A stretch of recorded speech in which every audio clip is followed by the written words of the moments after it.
Chapter 25 The Egg and the Eye. As Harry had no idea how long a bath he would need to work out the secret of the golden egg, he decided to do it at night, when he would be able to take as much time as he wanted. Reluctant though he was to accept more favors from Cedric, he also decided to use the prefect's bathroom.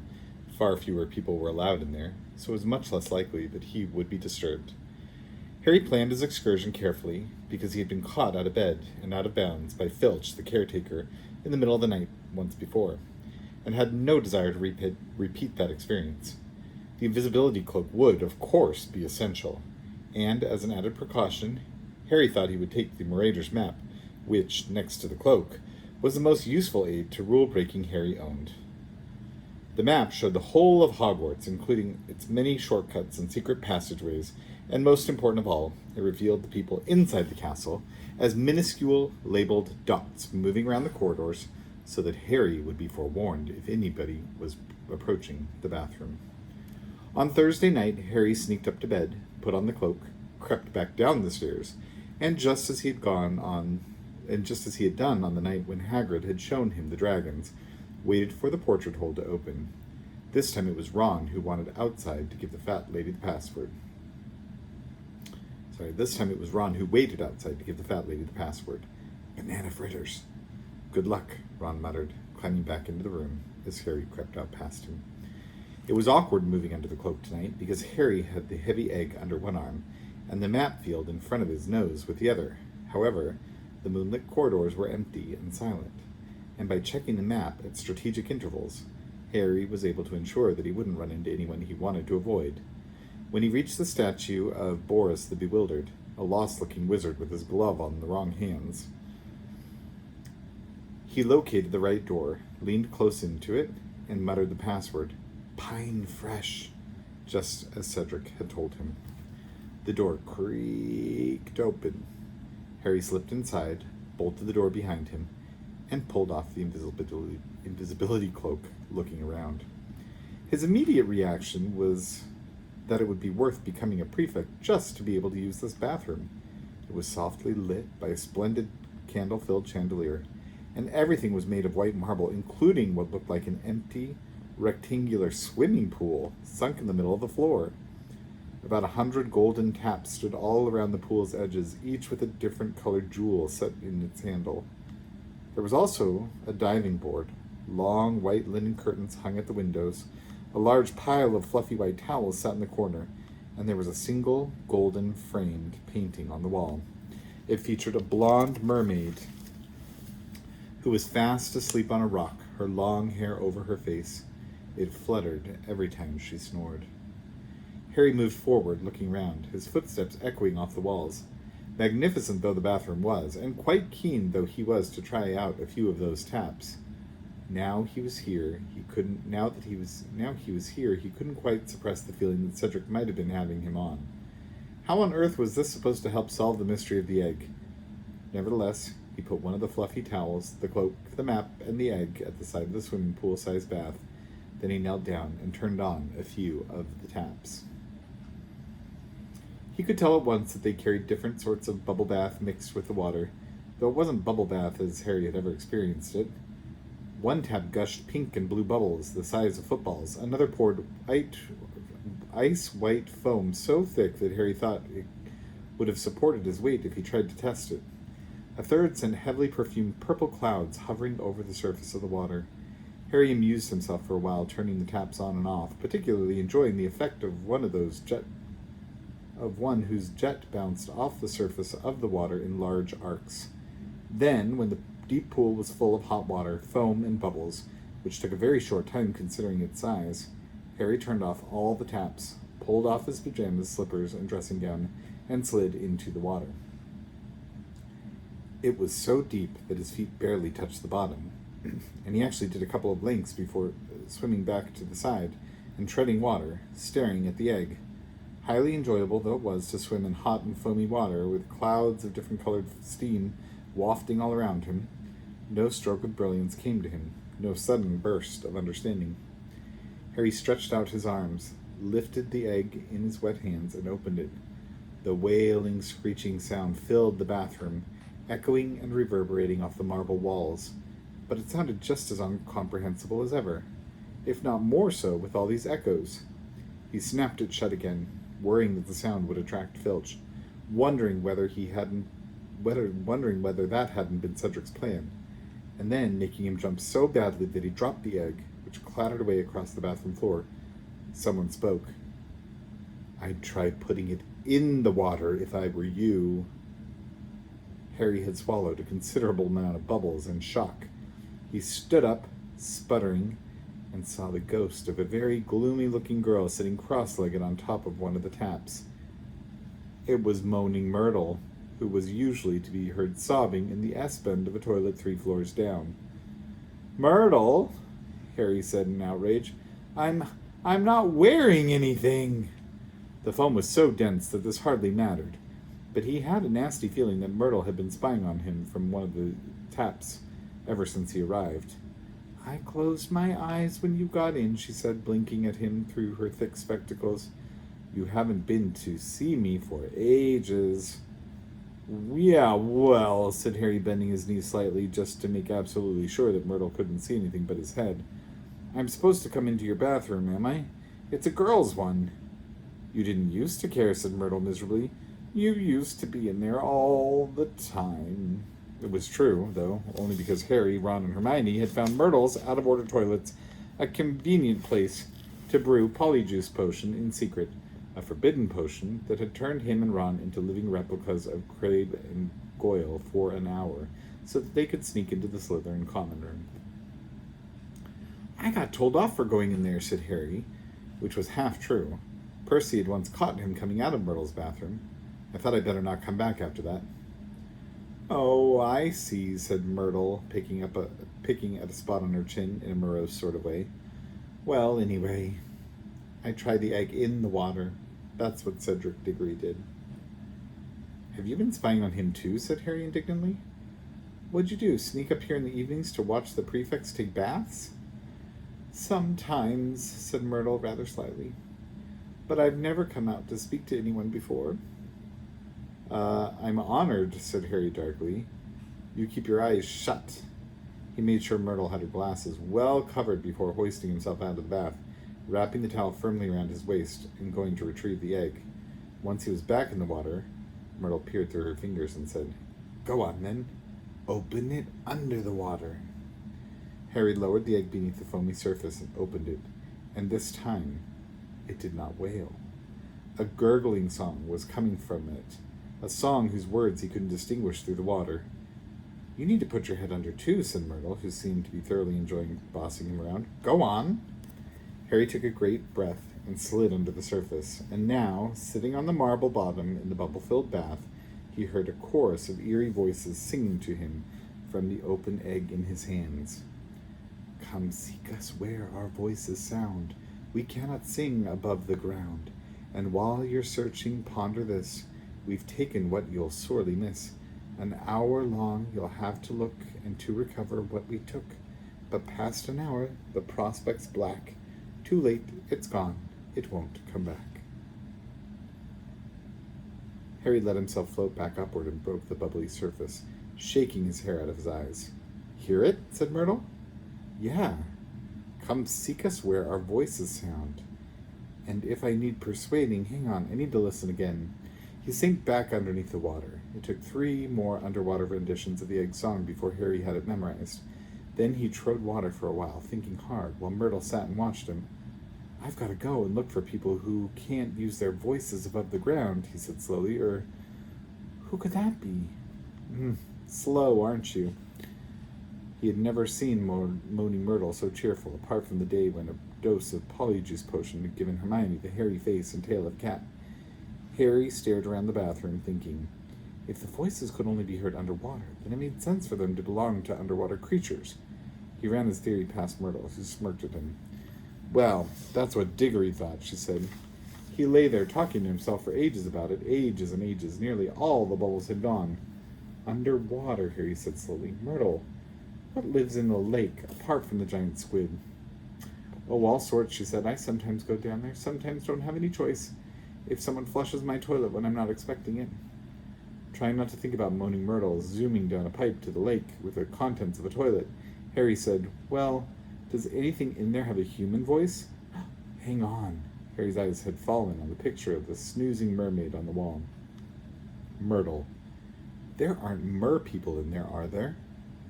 "Oh, very good," she said, her thick glasses twinkling. "It took Diggory much longer than that. And that was with her awake, too." Myrtle jerked her head toward the mermaid with an exaggerated expression of dislike on her glum face. "Giggling and showing off and flashing her fins." "That's it, isn't it?" Harry said excitedly. "The second task to go and find the mer-people in the lake and—" But he suddenly realized what he was saying, and he felt the excitement drain out of him as though someone had pulled a plug in his stomach. He wasn't a very good swimmer. He'd never had much practice. Dudley had lessons in his youth, but Aunt Petunia and Uncle Vernon, no doubt hoping that Harry would drown one day, hadn't bothered to give him any. A couple of lengths of the bath were all very well, but that lake was very large and very deep, and mer-people surely live right at the bottom. "Myrtle," Harry said slowly, how am I supposed to breathe?"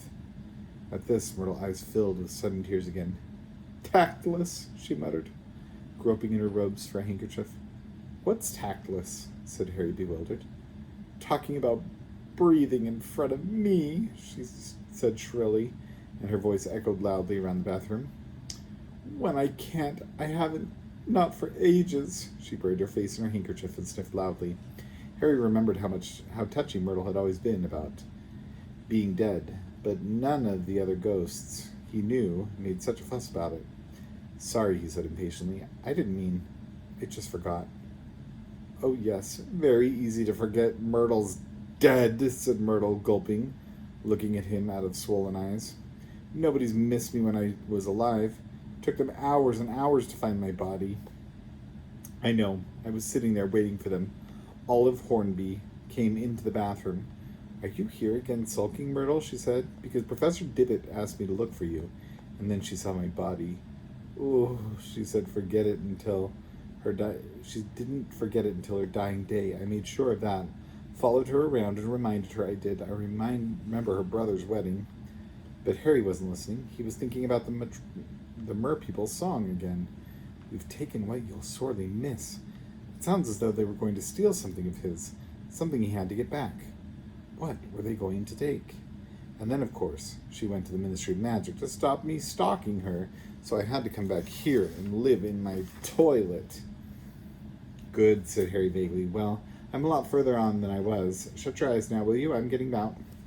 He retrieved the egg from the bottom of the bath, climbed out, dried himself, and pulled on his pajamas and dressing gown again.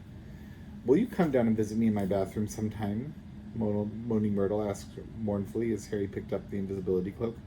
I'll try," said Harry, though privately thinking the only way he'd be visiting Myrtle's bathroom again is if every other toilet in the castle got blocked. "See you, Myrtle. Thanks for your help." "Bye-bye," she said gloomily, and as Harry put on the invisibility cloak, he saw her zoom back up to the tap. Out of the dark corridor, Harry examined the Marauder's map to checked that the coast was still clear. Yes, the dots belonging to Filch and his cat, Mrs. Norris, were safely out in their office. Nothing else seemed to be moving apart from Peeves, though he was bouncing around the trophy room on the floor above. Harry had taken his first step back toward Gryffindor Tower when something else on the map caught his eye. Something distinctly odd. Peeves was not the only thing that was moving. A single dot was floating around the room in the bottom left corner. Snape's office. But the dot wasn't labeled Severus Snape. It was Bartimius Crouch. Harry stayed at the door. Mr. Crouch was supposed to be too ill to go to work or to come to the Yule Ball. So what was he doing sneaking into Hogwarts at 1 o'clock in the morning? Harry watched closely as the dot moved around and around the room, pausing here and there. Harry hesitated, thinking, and then his curiosity got the better of him. He turned and set off in the opposite direction toward the nearest staircase. He was going to see what Crouch was up to. Harry walked down the stairs as quietly as possible, though the faces in some of the portraits still turned curiously as the squeak of the floorboard, the rustle of his pajamas. He crept along the corridor below, pushing aside a tapestry about halfway along, and proceeded down a narrower staircase, a shortcut that would take him down 2 floors. He kept glancing down at the map, wondering, it just didn't seem in character somehow for correct, law-abiding Mr. Crouch to be sneaking around somebody else's office this late at night. And then, halfway down the staircase, not thinking about what he was doing, not concentrating on anything but the peculiar behavior of Mr. Crouch, Harry's legs suddenly sank right through the trick step Neville always forgot to jump. He gave an ungainly wobble, and the golden egg, still damp from the bath, slipped from under his arm. He lurched forward to try and catch it, but it was too late. The egg fell down the long staircase with a bang as loud as a brass drum on every side. The invisibility cloak slipped. Harry snatched at it, and the Marauder's map fluttered out of his hand and slid down 6 stairs where, sunk in the step to above his knee, he couldn't reach it.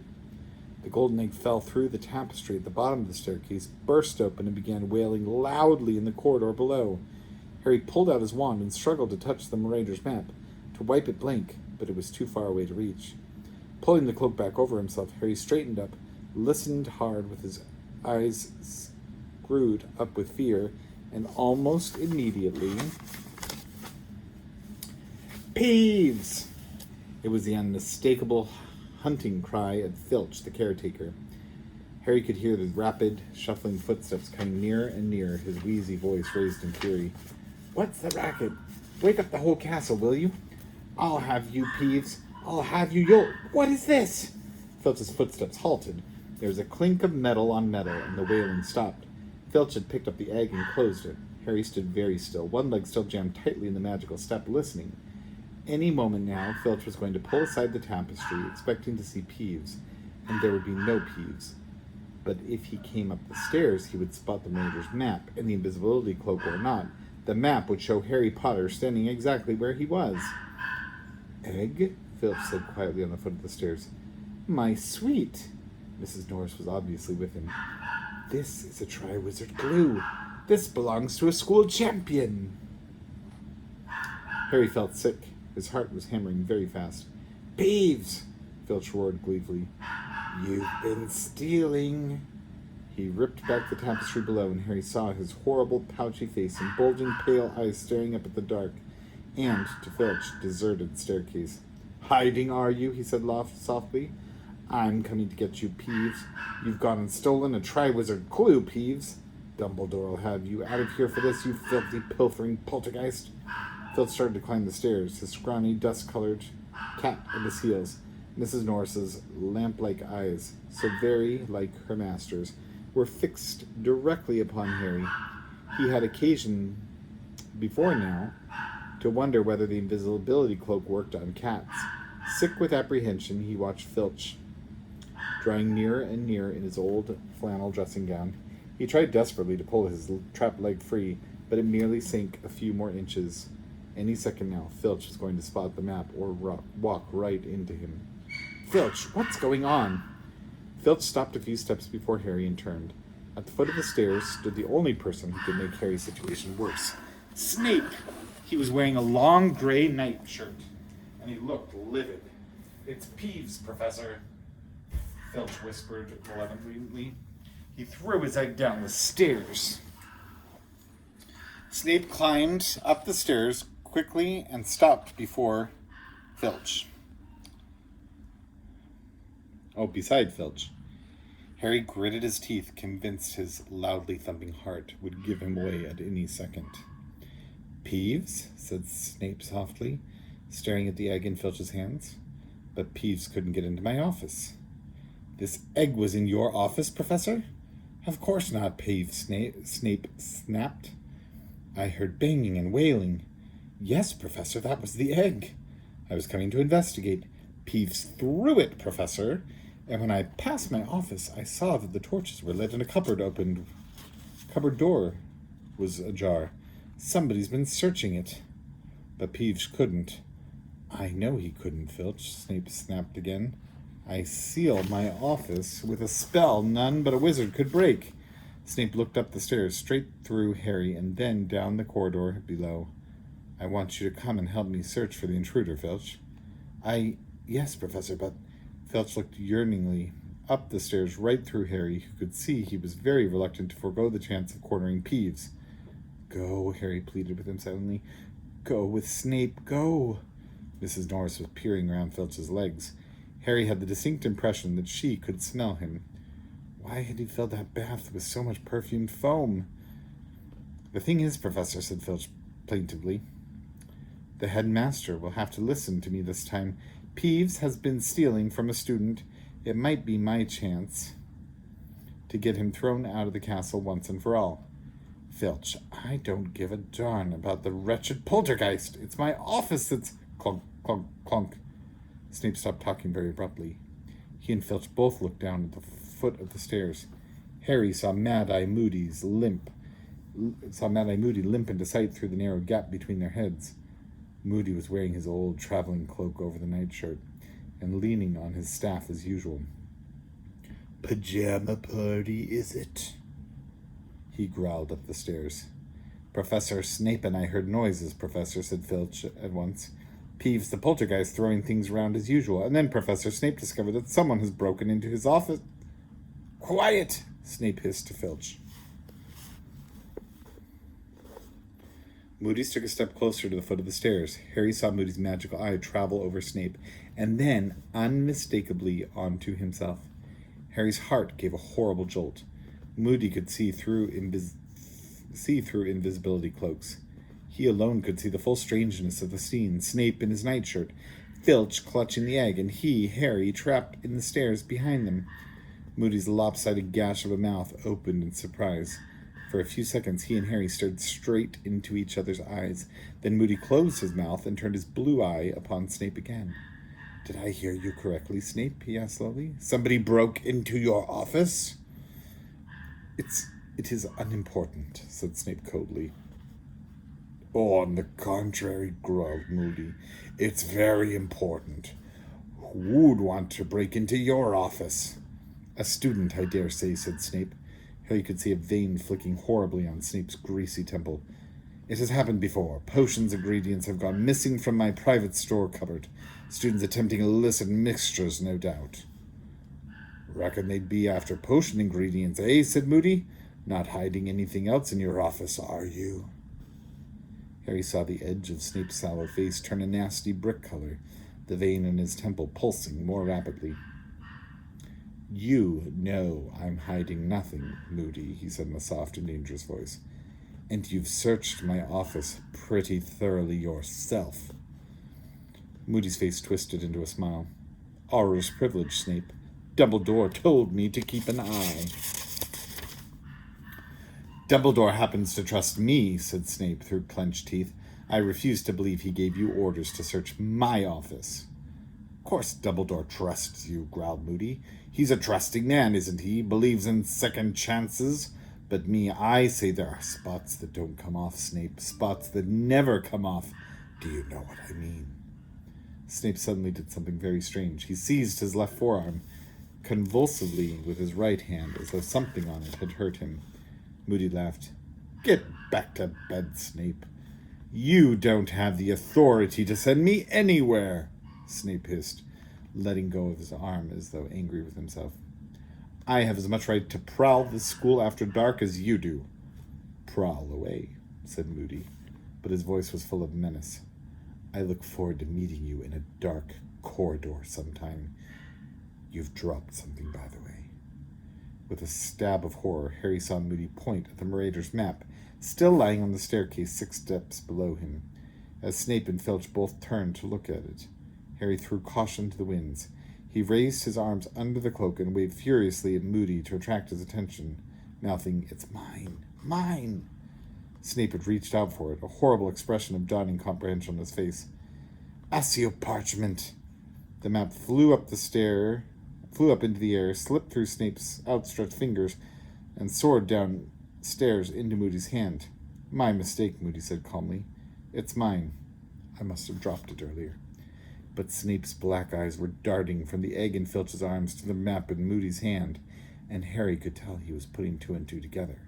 Only Snape could. "Potter," he said quietly. "What's that?" said Moody calmly, folding up the map and pocketing it.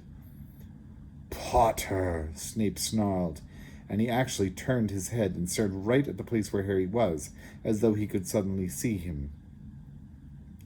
That egg is Potter's egg. That piece of parchment belongs to Potter. I've seen it before. I recognize it. Potter is here. Potter, in his invisibility cloak. Snape stretched out his hands like a blind man and began to move up the stairs. Harry could have sworn his overlarge nostrils were dilating, trying to sniff Harry out. Trapped, Harry leaned backward, trying to avoid Snape's fingertips. But any moment now. There's nothing there, Snape, barked Moody, but I'll be happy to tell the headmaster how quickly your mind jumped to Harry Potter. Meaning what? Said Snape, turning again to look at Moody, his hands still outstretched inches from Harry's chest. Meaning that Dumbledore's very interested to know who's got it in for that boy, said Moody, limping nearer to the front foot of the stairs. And so am I, Snape, very interested. The torchlight flickered across his mangled face, so that the scars and the chunk missing from his nose looked deeper and darker than ever. Snape was looking down at Moody, and Harry couldn't see the expression on his face. For a moment, nobody moved or said anything. Then Snape slowly lowered his hands. I merely thought, said Snape, that a voice of calm, I merely thought, said Snape in a voice of forced calm, that if Harry Potter was wandering around after hours again, it's an unfortunate habit of his. He should be stopped for his own safety. Ah, yes, I see, said Moody softly. Got Potter's best interests at heart, have you? There was a pause. Snape and Moody were still staring at each other. Mrs. Norris gave a loud meow, still peering around Filch's legs, looking for the source of Harry's bubble bath smell. I think I will go back to bed, Snape said curtly. Best idea you've had all night, said Moody. Now, Filch, if you'll just give me that egg. No, said Filch, clutching the egg as though it were his firstborn son. Professor Moody, this is evidence of Peeves' treachery. It's the property of the champion he stole it from, said Moody. Hand it over now. Snape went downstairs and past Moody without another word. Filch made a chirping noise to Mrs. Norris, who stared blankly at Harry for a few more seconds before turning and following her headmaster. Still breathing very fast, Harry heard Snape walking down the corridor. Filch handed Moody the egg and disappeared from view too, muttering to Mrs. Norris, Never mind, my sweet, we'll see Dumbledore in the morning. Tell him what Peeves was up to. A door slammed. Harry was left staring down at Moody, who placed his staff on the bottommost stair and started to climb laboriously toward him, a dark clunk on every other step. Close shave, Potter, he muttered. Yeah, thanks, said Harry weakly. What is this thing, said Moody, drawing the Marauders' map out of his pocket and unfolding it. It's a map of Hogwarts, said Harry, hoping Moody was going to pull him out of the staircase soon. His leg was really hurting him. Merlin's beard? Moody whispered. Oh, Merlin's beard, Moody whispered, staring at the map, his magical eye going haywire. This is some map, Potter. Yes, it's quite useful, Harry said. His eyes were starting to water from the pain. Professor Moody, do you think you could help me? What? Oh, yes, of course. Moody took hold of Harry's arms and pulled. Harry's leg came free at the thick trick step, and he climbed out onto the one above it. Moody was still gazing at the map. Potter, he said slowly, you didn't happen to, by any chance, see who broke into Snape's office, did you? On the map, I mean. Yeah, I did, Harry admitted. It was Mr. Crouch. Moody's magical eye whizzed over the entire surface of the map. He looked suddenly alarmed. Crouch? You're sure, Potter? Positive, said Harry. Well, he's not here anymore, said Moody, his eyes still whizzing over the map. Crouch. Oh, that's very interesting. He said nothing for almost a minute. Still staring at the map, Harry could tell that this news meant something to Moody, who very much wanted to know what this was. He wondered whether he dare ask. Moody scared him slightly, yet Moody just helped him avoid an awful lot of trouble. Professor Moody, why do you reckon Mr. Crouch wanted to look around Snape's office? Moody's magical eye left the map and fixed, quivering, upon Harry. It was a penetrating gaze, and Harry had the impression that Moody was sizing him up, wondering whether to answer or not, or how much to tell him. Put it this way, Potter, Moody muttered finally. They say old Mad Eye's obsessed with catching dark wizards. But I'm nothing compared to Barty Crouch. He continued to stare at the map. Harry was burning to know more. Professor Moody, he said, do you think this have anything to do with maybe Mr. Crouch thinks there's something going on? Like what? Said Moody sharply. Harry wondered how much he dare say. He didn't want Moody to guess that he had a source of information outside Hogwarts that might lead to trick questions about Sirius. I don't know, Harry muttered. Odd stuff that's been happening lately, hasn't it? It's been in the Daily Prophet, the Dark Mark at the World Cup, the Death Eaters, and everything. Both of Moody's mismatched eyes widened. You're a sharp boy, Potter, he said, his magical eye roved back to the Marauders map. Crouch could be thinking along those lines, he said very slowly. Very possible. There have been some funny rumors flying around lately, helped along by Rita Skeeter, of course. It's making a lot of people nervous, I reckon. A grim smile twisted his lopsided mouth. Oh, if there's one thing I hate, he muttered, more to himself than to Harry, and his magical eye was fixed on the left-hand corner of the map. It's a Death Eater who walked free. Harry stared at him. Could Moody possibly mean what Harry thought he meant? And now I want to ask you a question, Potter, said Moody in a more businesslike tone. Harry's heart sank. He had thought this was coming. Moody was going to ask where he got this map, which was a very dubious magical object, and the story of how it had fallen into his hands incriminated not only him but his own father, Fred and George Weasley, and Professor Lupin, their Defense Against the Dark Arts teacher. Moody waved the map in front of Harry, who braced himself. Can I borrow this? Oh, said Harry. He was very fond of this map, but on the other hand, he was extremely relieved that Moody wasn't asking where he got it, and there was no doubt that he owed Moody a favor. Yeah, okay. Good boy, growled Moody. I can make good use of this. This might be exactly what I've been looking for. Right. Bed Potter, come on now. They climbed to the top of the stairs together, Moody still examining the map as though it was a treasure, the like of which he had never seen before. They walked in silence to the door of Moody's office, where he stopped and looked up at Harry. You ever thought of a career as an Auror, Potter? No, said Harry, taken aback. You want to consider it, said Moody, nodding, and looking at Harry thoughtfully. Yes, indeed, incidentally. I'm guessing you weren't just taking that egg for a walk tonight. No, said Harry, grinning. I've been working out the clue. Moody winked at him, his magical eye going haywire again. Nothing like a nighttime stroll to give you ideas, Potter. See you in the morning. He went back into his office, staring down at the Marauders map again, and closed the door behind him. Harry walked slowly back to Gryffindor Tower, lost in thought about Snape and Crouch and what it all meant.